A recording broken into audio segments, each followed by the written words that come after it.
नमस्ते दोस्तों। हम लोग सॉल्व कर रहे हैं यूपी बोर्ड क्लास 10th के साइंस का पेपर।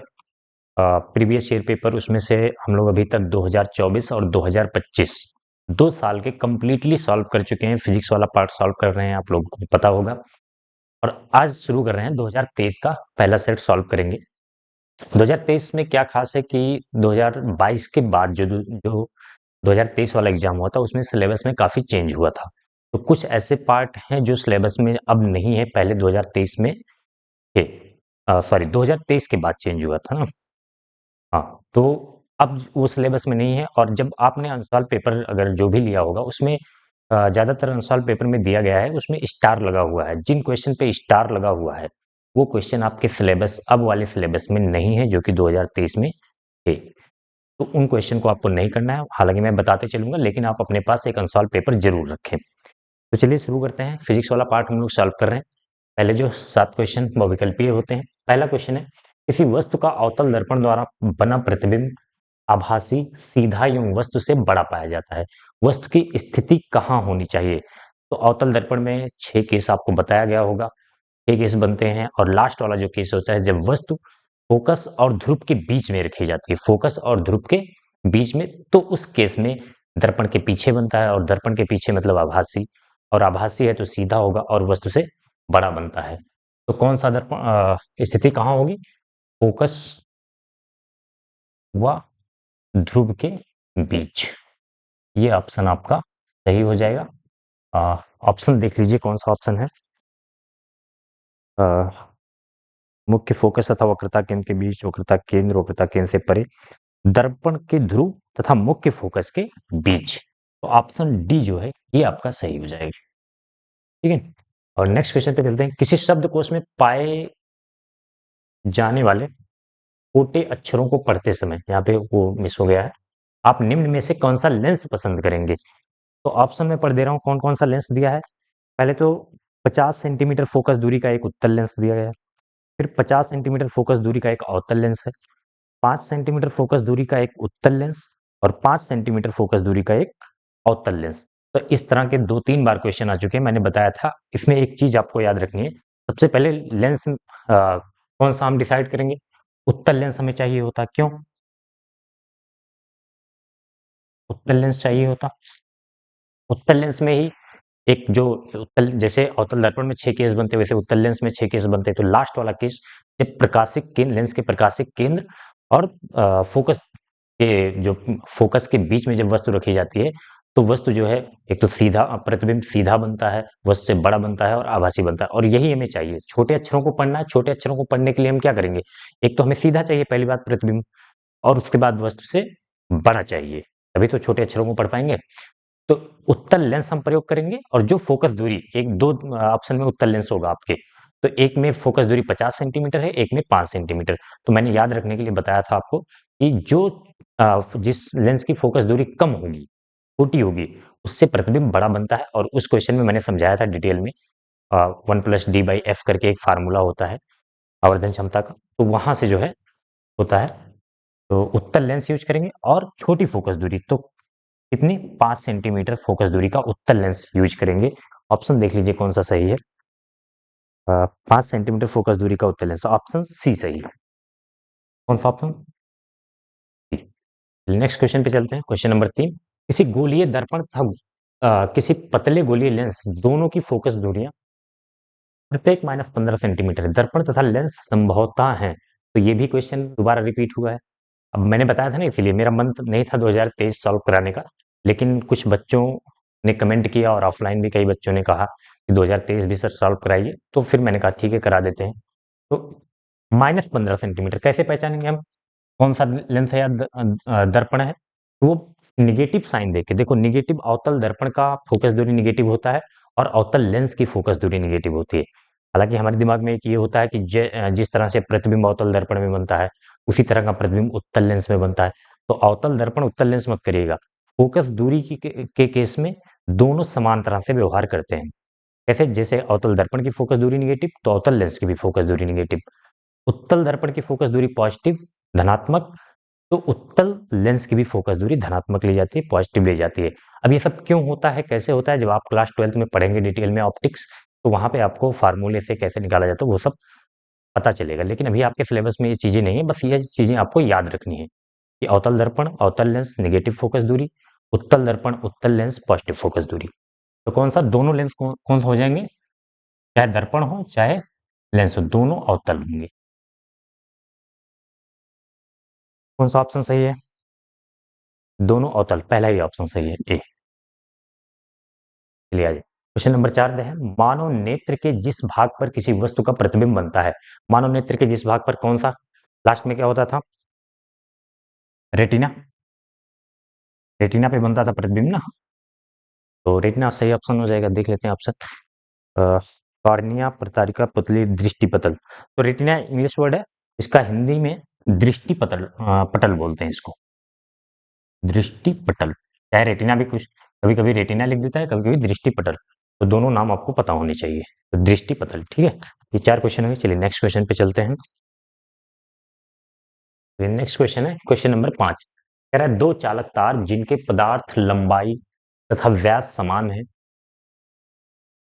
किसी विद्युत परिपथ में पहले श्रेणी क्रम में फिर पार्श्व क्रम, पार्श्व क्रम का मतलब समांतर क्रम होता है, पार्श्व क्रम में संयोजित किए जाते हैं, श्रेणी क्रम या पार्श्व क्रम संयोजन में उत्पन्न ऊष्माओं का अनुपात क्या होगा। तो चलिए निकालते हैं। देखो, चालक तार जिनके पदार्थ तथा लंबाई, पदार्थ लंबाई तथा व्यास समान है, पदार्थ समान है मतलब उसका विशिष्ट प्रतिरोध रो समान होगा, और लंबाई समान है, व्यास समान है मतलब उसका क्या बोलते हैं उसे, cross sectional area, cross sectional area ये वाला पार्ट, क्या बोलते हैं उसे पता नहीं, क्रॉस सेक्शनल एरिया, जो जैसे मान लो ये तार है तो इसको हम बोलते हैं क्रॉस सेक्शनल, अनुप्रस्थ परिच्छेद क्षेत्रफल, क्षेत्रफल समान होगा। तो प्रतिरोध का फार्मूला याद होगा आपको, R equal to rho L by A. तो अगर ये तीनों समान है तो ओवरऑल कहने का मतलब ये है दोनों तार के प्रतिरोध समान है, दोनों तार के प्रतिरोध, दोनों तार के प्रतिरोध समान है, प्रतिरोध समान है, मतलब R1 बराबर R2 बराबर R1, दोनों तार हैं तो एक R1 R2 दोनों बराबर है किसके, R के। कह रहा है कि दोनों में पहले श्रेणी क्रम में जोड़े जाते हैं फिर पार्श्व क्रम में, समांतर क्रम में, पहले श्रेणी क्रम में जोड़ते थे R R, तो इनका तुल्य प्रतिरोध कितना हो जाएगा, R इक्विवेलेंट बराबर, श्रेणी क्रम में होते हैं तो दोनों प्रतिरोध को जोड़ देते हैं, R प्लस R 2R हो जाए। फिर इसमें उत्पन्न ऊष्मा चलिए निकाल लेते हैं, ऊष्मा जो है, ऊष्मा के लिए 3 फार्मूले आपको याद होने चाहिए, एक तो H equal to V square by R two, एक H equal to V I T, और एक H equal to I square R. तो देखो इसमें धारा तो हमें नहीं पता है ना, क्योंकि जब श्रेणी क्रम में जोड़ते हैं तो कुछ धारा प्रवाहित होती है, समांतर क्रम में जोड़ते हैं तो अलग धारा प्रवाहित होती है, लेकिन एक ही विद्युत परिपथ में जोड़े गए हैं दोनों, तो दोनों में जो बैटरी लगी होगी सेल होगा, मतलब उसका विभवांतर जो होगा वो सेम होगा। तो हमने मान लिया कि इन पे जो भी बैटरी लगी हुई है उसका विभवांतर कितना है, वी वोल्ट है। चलो ठीक है, तो हमें आर दिया है और वी पता है, बी पता नहीं है, दिया नहीं है, लेकिन हम मान लेते हैं क्योंकि एक ही विद्युत परिपथ में जोड़े गए हैं तो दोनों का विभवांतर सेम होगा। तो कौन सा फार्मूला लगा देंगे, वी स्क्वायर बाई आर, ठीक है। टाइम होता है V square by R T, लेकिन हमें कोई टाइम तो दिया नहीं गया, तो हम 1 सेकंड में प्रति सेकंड निकाल लेंगे। अब दूसरे पे आ जाते हैं,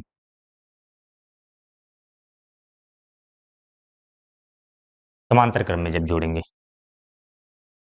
समांतर क्रम में जोड़ दो दोनों को, आर आर, समांतर क्रम में क्या हो जाता है, तत्तुल्य प्रतिरोध, अगर सेम प्रतिरोध है तो उनका बाई टू कर देते हैं, आर बाई टू, नहीं तो आपको नहीं पता, अगर ये चीज नहीं पता है तो कैसे निकालते हैं, चाहे 1/r प्लस 1/r करके करो, या फिर डायरेक्ट निकाल सकते हैं, दोनों को ऊपर क्या करते हैं, गुणा करते हैं, तो आर गुणे आर, आर स्क्वायर हो जाएगा, नीचे दोनों को जोड़ देते हैं, आर प्लस आर 2r हो जाएगा, आर से आर कटेगा, आर बाई टू हो जाएगा। ठीक है, जैसे भी आप, सिंपल सी चीज है, अगर आप अभी तक यहाँ तक पहुंचे हुए हैं तो ये निकालना आपको आता होगा। अब यहाँ पे मान लीजिए जो उत्पन्न ऊष्मा है H2 है, हीट, तो वो क्या हो जाता है, वी स्क्वायर बाई आर करना है, वी स्क्वायर बाई आर की वैल्यू यहाँ पे क्या है, R by two, R by two, तो टू ऊपर चला जाएगा, क्या हो जाएगा, two V square by R. अब हमें क्या करना है, श्रेणी क्रम और पास क्रम में संयोजन में उत्पन्न ऊष्माओं का अनुपात ज्ञात करना है। मतलब H1 बटे H2, पहले श्रेणी क्रम लिखा है तो H1 को ऊपर लिखेंगे बटे H2, ये ज्ञात करना है। H1 की वैल्यू कितनी है? V square by R, V square by R, और H2 की वैल्यू कितनी है? 2V square by R. तो V स्क्वायर बाई आर और V square by R cut जाएगा, बचेगा 1/2, 1/2। एक मिनट, हमने यहाँ पे छोटी सी गलती कर दी है। यहाँ पे जो तुल्य प्रतिरोध आया है वो 2R आया है, हमने R लिख दिया, तो ये 2R हो जाएगा, V स्क्वायर बाई 2R। तो ये ध्यान से देखो, R बाई, चलो एक मिनट में सॉल्व कर देता हूँ इसको। ये यहाँ पे मिस कर दिया था हमने, V स्क्वायर बाई सीधा R लिख दिया था, फार्मूला लिखा, और ये तुल्य प्रतिरोध यहाँ का कितना है? 2R, तो 2R लिखेंगे। तो ये जब ऊपर जाएगा तो R ऊपर चला जाएगा, V स्क्वायर नीचे, 2V स्क्वायर नीचे, बराबर क्या हो जाएगा? V square by 2R into R ऊपर जाएगा और नीचे आ जाएगा 2V स्क्वायर। तो R से R कैंसिल करो, V स्क्वायर से V स्क्वायर, 2 इंटू 2 4 हो जाएगा, 1/4। रेशियो में लिखना चाहिए तो 1/4। अब ऑप्शन देख लीजिए, देखो है तो बहुविकल्पीय में, लेकिन इतना सॉल्व करना पड़ेगा, समझाने के लिए इतना बड़ा करना पड़ा है, बाकी नहीं तो सीधा फार्मूला लगाते हैं और आंसर मिल जाता है आपको। तो कौन सा ऑप्शन सही है? 1/4, 1:4, 1:4, सी ऑप्शन सही है, ऑप्शन सी। ठीक है, तो क्वेश्चन नंबर 6, लघु परिपथ के समय परिपथ में विद्युत धारा का मान। इसमें ऑप्शन क्या दिया है? पहला ऑप्शन दिया है बहुत कम हो जाता है, इसके लिए है। दूसरा है परिवर्तित नहीं होता है। तीसरा है बहुत अधिक बढ़ जाता है, और चौथा है निरंतर परिवर्तित होता रहता है। तो लघु परिपथ के समय, लघु परिपथ का मतलब होता है शॉर्ट सर्किट, सुना होगा शॉर्ट सर्किट, पार्किंग वगैरह होती है, चिंगारी निकलती है, शॉर्ट सर्किट बोलते हैं इसे।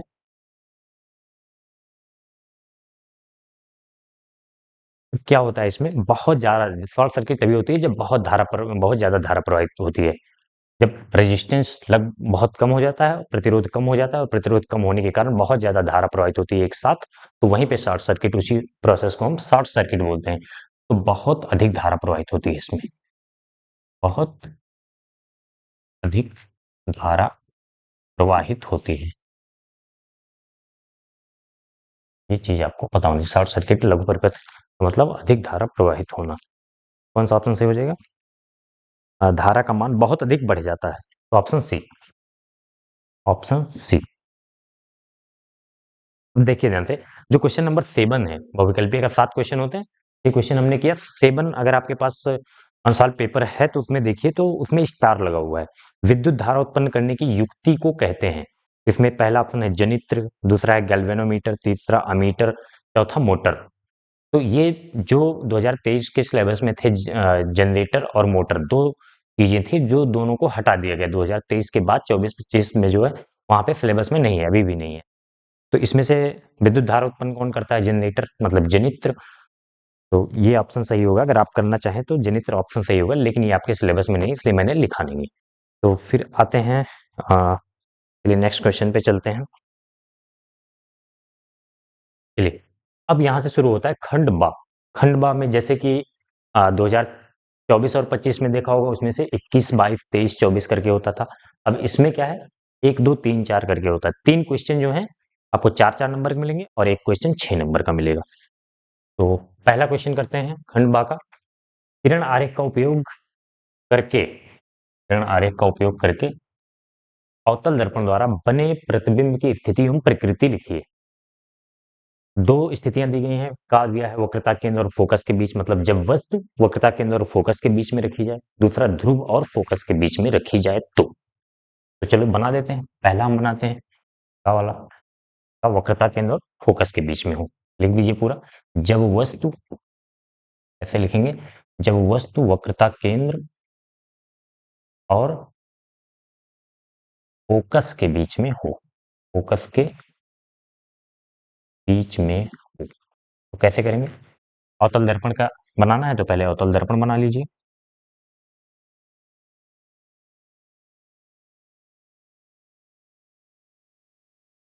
मुख्य अक्ष बना दीजिए, यहाँ पे ध्रुव होता है, फिर उसके बाद फोकस होता है, और उतनी ही दूरी पर वक्रता केंद्र होता है।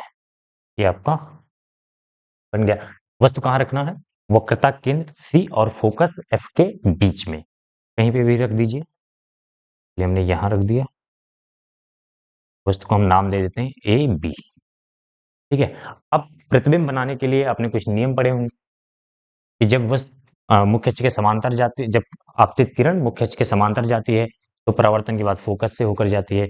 ध्रुव से जाती है, ध्रुव पर जाती है तो उतना ही कोण बनाते हुए वापस आती है।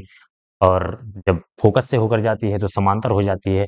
वक्रता केंद्र से जाती है तो उसी रास्ते पर वापस लौट जाती है। 4 नियम पढ़ाए जाते हैं आपको। तो चारों में से कोई भी 2 नियम लगा के हम प्रतिबिंब बनाते हैं। सबसे आसान जो यहाँ पे लगता है, सबसे पहले किरण मुख्य अक्ष के समांतर ले जाते हैं। मुख्य अक्ष के समांतर ले जाएंगे तो क्या होगा? फोकस से होकर जाएगी। परावर्तन के बाद किरण कहाँ से जाती है? फोकस से होकर। तो ये जो है, एरो जरूर लगाइएगा। आपतित किरण दर्पण की तरफ, परावर्तित किरण दर्पण से दूर। दूसरा कहाँ से बनाया? चाहे फोकस से ले जाइए समांतर हो जाएगा, और चाहे ध्रुव पे ले जाएं तो क्या होगा? उतना जितने कोण पर जाएगी आप, जितना आपतन कोण बनेगा उतना ही परावर्तन कोण। तो फोकस से ले जाते हैं, तो अगर फोकस से ले जाएंगे आप तो ये होगी आपतित किरण, और ये परावर्तन के बाद मुख्य अक्ष के समांतर हो जाएगी। तो जहां पे काट रहा है वहां पर आपका प्रतिबिंब बन जाएगा। प्रतिबिंब को हम क्या बोलेंगे? ए डैश बी डैश। ये हो गया किरण आरेख। अब इसके बारे में क्या क्या लिखना होता है?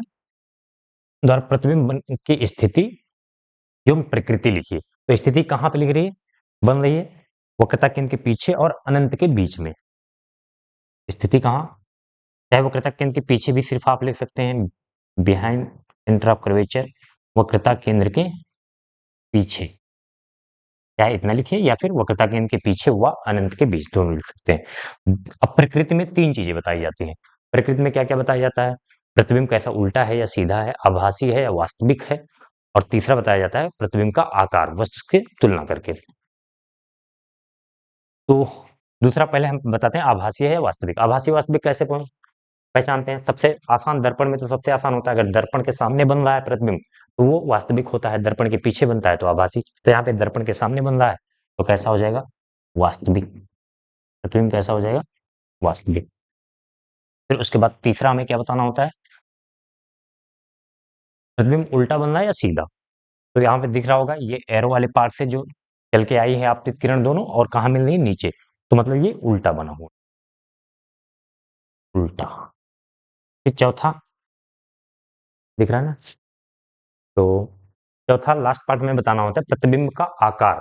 किससे तुलना करके? वस्तु से तुलना। तो देखोगे वस्तु से बड़ा बन रहा है। वैसे भी अनंत से लेकर वक्रता केंद्र तक जो है छोटा बनता है, वक्रता केंद्र पर बराबर बनता है। फिर उसके आगे जब हम जाते हैं तो प्रतिबिंब वस्तु से बड़ा बनता है। तो वस्तु से बड़ा लिख देंगे इसमें, वस्तु से बड़ा। ये 2 नंबर का आपका कंप्लीट हो गया। फिर दूसरे पे आ जाते हैं। दूसरा क्या था? हमें कहा ध्रुव और फोकस के बीच में। ध्रुव और फोकस के बीच, फोकस के बीच, जब वस्तु ध्रुव और फोकस के बीच रखी हो। दर्पण वही है, अवतल दर्पण फिर से बनाते हैं। पॉलिश कर दिया गया है।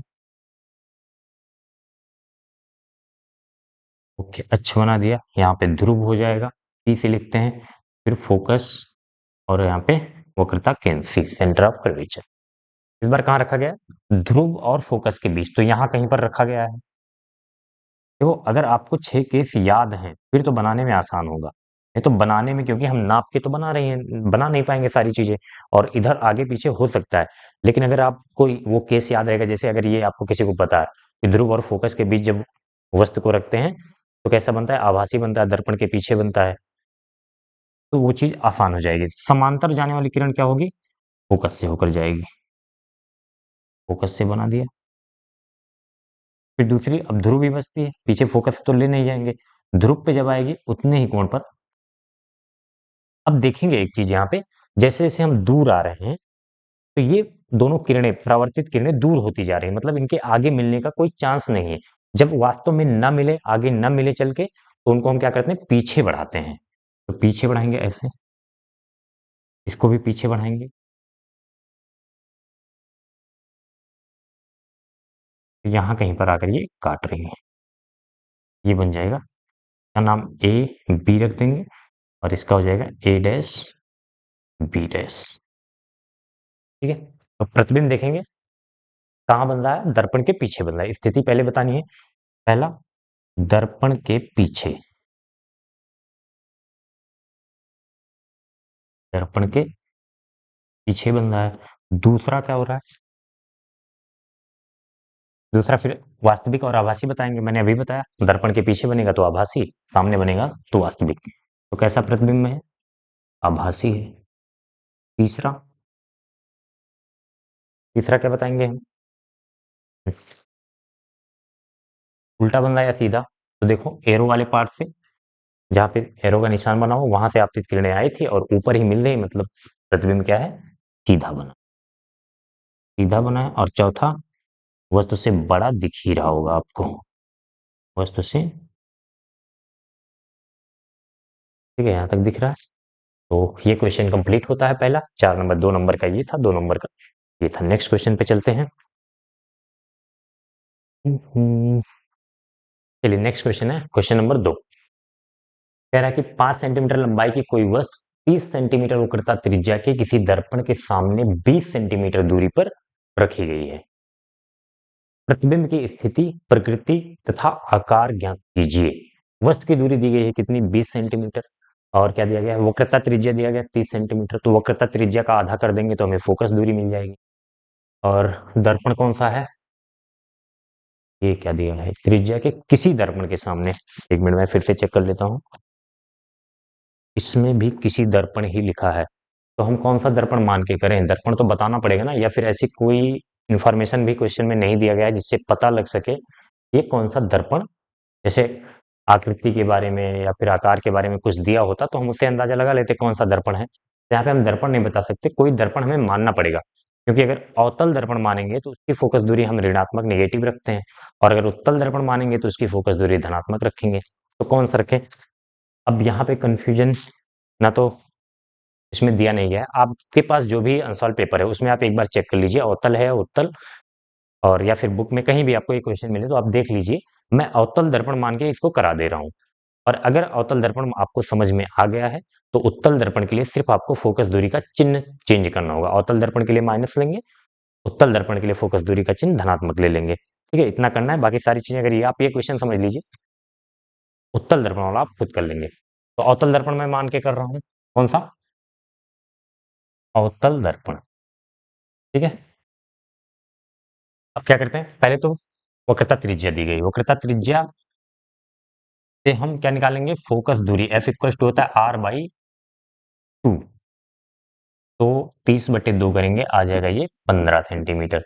वैसे ये अवतल दर्पण माना है तो क्या होगा, निगेटिव होगा, -15 सेंटीमीटर। ठीक है, फोकस दूरी हमें मिल गई। और वस्तु की दूरी दी गई है, किसी दर्पण के सामने 20 सेंटीमीटर दूरी पर रखी गई है वस्तु। तो u बराबर क्या हो जाएगा, वस्तु की दूरी तो ऋणात्मक होती ही है, -20 सेंटीमीटर।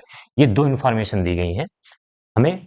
स्थिति, प्रतिबिंब की स्थिति मतलब v ज्ञात करना है, v ज्ञात करना है। और उसके लिए हमें दर्पण सूत्र लगाना पड़ेगा।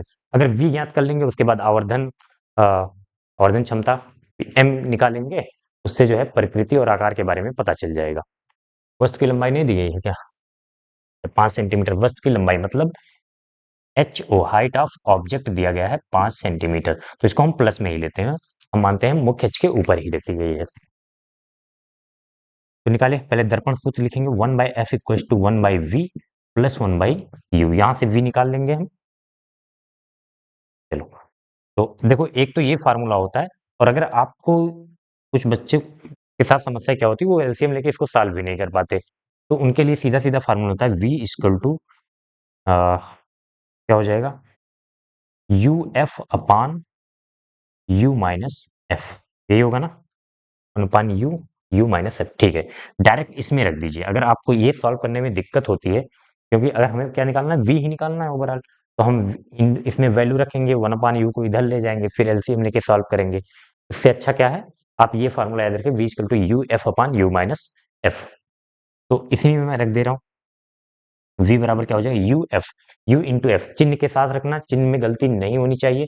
एक बार मैं रख रहा हूँ -20 u है और f है -15 अपॉन u, -20 माइनस ये फार्मूले वाला माइनस और f की वैल्यू -15।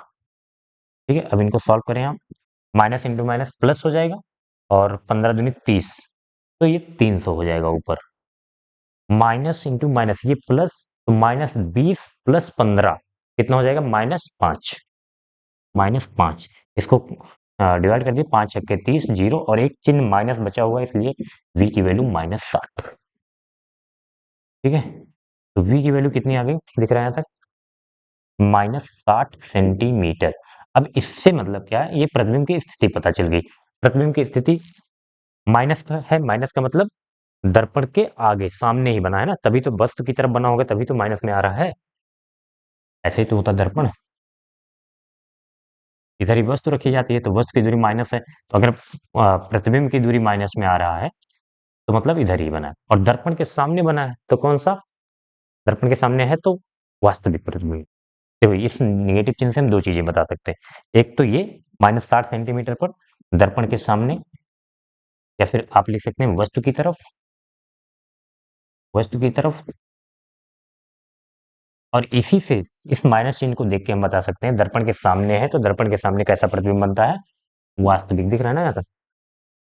ठीक है, वास्तविक, वास्तविक प्रतिबिंब है। अब आगे हम बात करते हैं प्रकृति के बाद, दो चीज तो बता दी हमने, अभी वास्तविक आभासी आगे भी बता सकते हैं। एम की वैल्यू, एम की वैल्यू क्या होती है, आवर्धन क्षमता, एम बराबर होता है -v/u। जब भी प्रतिबिंब के आकार की बात करें तो आपको एम निकालना ही है, बिना एम निकाले काम नहीं चलने वाला। माइनस v की वैल्यू कितनी है, -60, चिन्ह के साथ रखें, चिन्ह में गलती नहीं होनी चाहिए। u की वैल्यू कितनी है, -20, -20, तो एक माइनस से माइनस कट जाएगा, 20 या 60।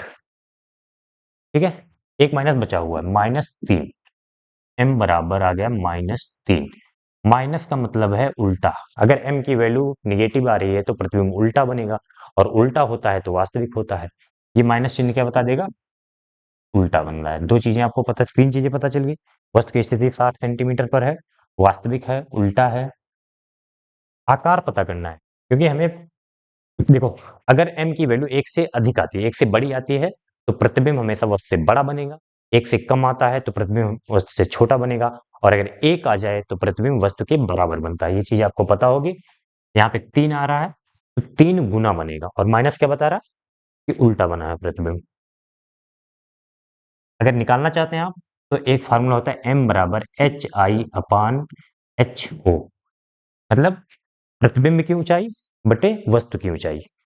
तो m की वैल्यू हमने निकाल लिया है। अब इसमें कोई माइनस रखने की जरूरत नहीं है, चाहो तो रख सकते हैं -3 बराबर HI, यानी कि प्रतिबिंब की ऊंचाई हमें ज्ञात करना है, प्रतिबिंब का आकार HI बटे HO कितना दिया है, 5 सेंटीमीटर, 5, तो HI क्या हो जाएगा यहाँ पे, 5 गुणे -3 तो -15, 15 सेंटीमीटर बनेगा प्रतिबिंब, 3 गुना ना, 5 का 3 गुना 15 ही तो होगा, 15 सेंटीमीटर, और माइनस क्या बता रहा है, उल्टा बना हुआ। तो सारी चीजें हमें पता चल गई। देखो चार चीजें बतानी होती है, वस्तु की स्थिति, प्रतिबिंब की स्थिति -60 सेंटीमीटर से 60 सेंटीमीटर पर, वास्तविक बना है, उल्टा बना है, और 15 सेंटीमीटर का जो वस्तु प्रतिबिंब का आकार हमसे पूछ रहा है वो कितना है, 15 सेंटीमीटर। ठीक है, चलिए नेक्स्ट क्वेश्चन पे चलते हैं। चलिए नेक्स्ट क्वेश्चन है क्वेश्चन नंबर 3, किसी 4 ओम प्रतिरोधक में प्रति सेकंड 100 जूल ऊष्मा उत्पन्न हो रही है, प्रतिरोधक के सिरों पर विभवांतर ज्ञात कीजिए। तो फिर से वही ऊष्मा वाला क्वेश्चन आया है। फार्मूले उसके लिए मैंने बताया, 3 फार्मूले आपको बिल्कुल रटे हुए होने चाहिए। कौन कौन से एक बार मैं फिर से लिख दे रहा हूँ, H=v²/r t, H=vi t, और H=i²/r t। ठीक है, आपको ये फार्मूला याद रख के ओम्स लॉ से v=i/r में रिलेशन रख के इसको निकाल भी सकते हैं, लेकिन अगर नहीं निकाल पाते हैं तो फिर रटना ही पड़ेगा आपको, और कोई दूसरा ऑप्शन नहीं, या तो निकालना सीख लीजिए या तो रटना। अब निकालना मैं यहाँ पे नहीं सिखा रहा हूँ, यहाँ पे मैं एक क्वेश्चन करा रहा हूँ। ठीक है, तो हमें क्या क्या दिया है, प्रतिरोध दिया है कितना, 4 ओम का, 4 ओम का प्रतिरोध दिया है। कितनी ऊष्मा उत्पन्न हो रही है, एच की वैल्यू, हीट की वैल्यू दी गई है 100 जूल, ये दिया गया। तो हमें एच दिया है, आर दिया है, पूछ क्या रहा है, विभवांतर यानी कि वी पूछ रहा है। तो कौन सा ऑप्शन, देखो तीन तीन वेरिएबल हैं सब में, टाइम प्रति सेकंड दिया है तो टी को हम 1 सेकंड ले लेंगे। उसमें प्रति सेकंड दिया है ना, प्रति सेकंड का मतलब 1 सेकंड में, 1 सेकंड, तो टी की वैल्यू 1 सेकंड रख देंगे। देखो तीनों चीजें दी गई हैं, एक चीज जो नहीं पता है हमसे क्या पूछ रहा है, वी निकालना है। तो वी निकालने के लिए हम कौन सा फार्मूला यूज करें, अगर इसको यूज करोगे तो इसमें धारा चाहिए, धारा निकालना पड़ेगा, इसको यूज करोगे तो इसमें भी धारा चाहिए, इसमें धारा नहीं चाहिए तो यही वाला यूज कर लेते हैं, एच बराबर V square by R T. हमें क्या निकालना है, v की वैल्यू चाहिए, t की वैल्यू 1 सेकंड रख देंगे, चलो फिर कैलकुलेट कर लेते हैं। r इधर जाएगा, भाग में है, गुणा हो जाएगा, और t नीचे आएगा, भाग में हो जाएगा, तो r h इंटू आर, और t नीचे आएगा, t की वैल्यू 1 सेकंड रखना है तो 1 से भाग देने का कोई मतलब है नहीं। v स्क्वायर बराबर h कितना दिया है, 100 जूल, और r कितना दिया है, 4, तो कितना हो जाएगा, 100 गुणे 4, 400। v बराबर कितना हो जाएगा, स्क्वायर है ना, इधर जाएगा, स्क्वायर रूट बन जाएगा, अंडर रूट 400, 400 का स्क्वायर रूट कितना होता है, 20, विभवांतर का मात्रक वोल्ट। ठीक है, ये आपका सही आंसर हो जाएगा। बस छोटा सा क्वेश्चन है, बताओ 4 नंबर इसी का मिल रहा है आपको, इसमें और कोई पार्ट तो नहीं है ना, नहीं, यही 4 नंबर का क्वेश्चन। अब क्वेश्चन नंबर 4 देखेंगे, 2023 सेट 1 का क्वेश्चन नंबर 4 जो है, इसमें दो ऑप्शन दिए जाते हैं, नामांकित आरेख खींचकर किसी विद्युत जनित्र का मूल सिद्धांत तथा कार्यविधि स्पष्ट कीजिए। उसके बाद दूसरा अथवा वाले में विद्युत मोटर का नामांकित आरेख खींचिए। तो ये दोनों क्वेश्चन आपके सिलेबस से हट गए, इनको नहीं करना है। ठीक है, तो जो सिलेबस में था वो हमने कर लिया है। मिलते हैं हम नेक्स्ट सेट में।